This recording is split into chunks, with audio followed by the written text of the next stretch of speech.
بسم الله الرحمن الرحيم.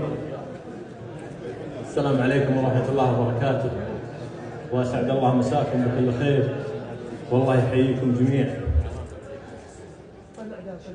آبائي وإخواني أبناء قبيلة آل عباس وكل من حضر من أقاربنا وأرحامنا وعوامنا وأصدقائنا وكل من هو ينتسب لمنطقة نزوان وحضر معنا اليوم وشارك بوجوده أو لم يستطيع الحضور، أشكركم جميعا على منحي هذا الشرف الكبير الذي قد لا أستحقه ولكنكم أهلا له، وليس بمستغرب عليكم هذا التكريم. فقبيلتنا ومنطقتنا تزدهر بعينات كثيرة ممن خدموا وطنهم ومليكهم، وما أنا إلا واحد منهم. سيأتي من بعدنا من هو أفضل وأرفع قدرا منا في الدنيا والآخرة. نسأل الله لنا ولكم التوفيق ولهم بحول الله وقوته. ثقافة التحفيز والشكر ليست بجديدة ولا غريبة علينا، وأنا كأحد أبنائكم شاهد على هذا الشيء. فقبل قليل كنت أتحدث مع أحد الأخوان وكنا نقول أن أحيانا الكلمة الطيبة والتحفيزية والتشجيع قد تكون لطفل أو لشاب أو لشخص حتى صغير أو كبير، كان كلمة تحفيزية قد تترك أثر كبير في قلبه.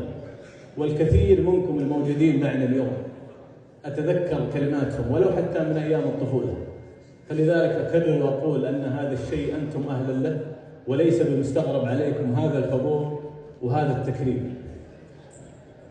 سعدت كثيرا عندما وجدت من حضور اليوم آباء لي قديمين لي سنين طويلة منهم، وأصدقاء وزملاء في المدارس، بعضهم لي منا 20 أو 30 سنة.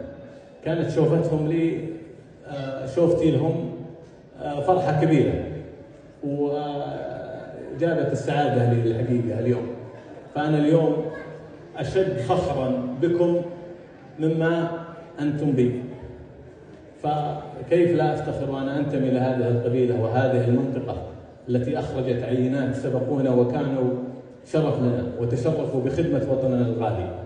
فأنا اليوم بغض النظر عن المناصب أو المسميات، أكبر شرف لي أن سخر لي الله خدمة هذا الوطن تحت لواء مولاي خادم الحرمين الشريفين الملك سلمان بن عبد العزيز،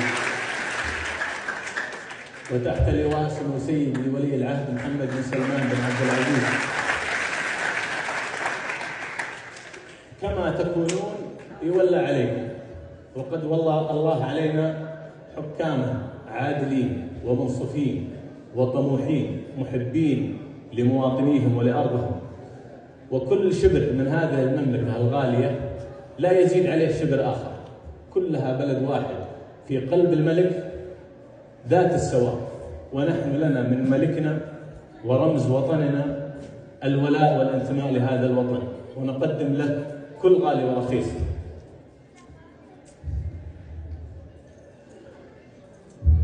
عملنا في خدمة هذا الوطن في القطاع البلدي لنا طموحات كبيرة بأن تكون بلدنا ومدننا جاذبة للناس وأهلها كما هي جاذبة لضيوفنا. فنحن في المملكة العربية السعودية وهي قبيلتنا الأم، يعني الآن احنا نحتفل كقبيلة، ومن لا ينتمي ولا يحب قبيلته فهو لا ينتمي إلى الوطن، لأن وطننا وقبيلتنا الأم هي المملكة العربية السعودية. وأنا أتشرف وأحب قبيلتي الصغرى وقبيلتي الكبرى، لذلك أكرر وأقول أن شرف الخدمة لوطننا هذا شرف غالي. من كان محظوظا بأن يمكنه الله من خدمة الأرض وخدمة الوطن وخدمة الناس فأي حظ بعد ذلك. أتذكر في هذه الليلة والدي رحمه الله عندما كان شعاره دائما خدمة الناس.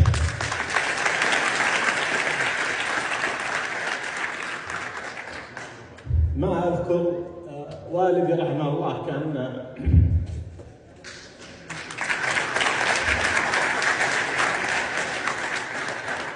لم يكن يفتخر بالمناصب، والكثير منكم أصدقاء له اليوم وكانوا يذكرونه ويشيدون به. لم يكن يفتخر بالمناصب، بل كان يفتخر بخدمة الناس، وهذا شيء ورثناه منه. وطبعه هذا ليس طبع يعنيه وحده، بل يعنينا كلنا. فنحن نفتخر في وطننا كسعوديين وكأبناء منطقة نجران وكأبناء قبيلة العباس بأننا نخدم هذا الوطن ونخدم بعضنا البعض، وهذا الشرف العظيم. أشكركم جميعا مرة أخرى لحضوركم هذا الحفل ومشاركتكم معنا هذا الحفل، ولي خاصة يعني لي الشيء الكثير، فشكرا لكم جميعا من كل قلبي. فأنتم أهلي وأنتم الشرف الكبير الذي أنتمي إليه، مثل الشرف الذي أحس به عندما أنتمي للمملكة العربية السعودية. شكرا لكم.